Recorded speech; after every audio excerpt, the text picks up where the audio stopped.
জাহান্নামের আগুন এমন ভয়ঙ্কর আগুন, শরীরের যে কোনো জায়গায় লাগা মাত্র কলিজা পর্যন্ত ভুনা হয়ে যাবে।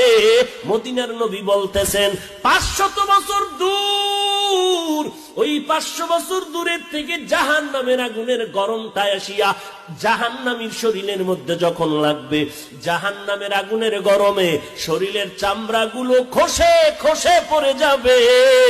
ওরে নবীর উম্মতের দল, চোখ দুইটা বন্ধ করে 1 মিনিট চিন্তা কর।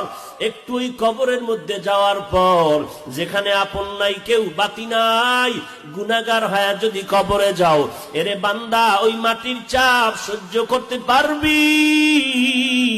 ওই কবরের মধ্যে জাহান্নামের আগুন সহ্য করতে পারবা নি রে বাবা?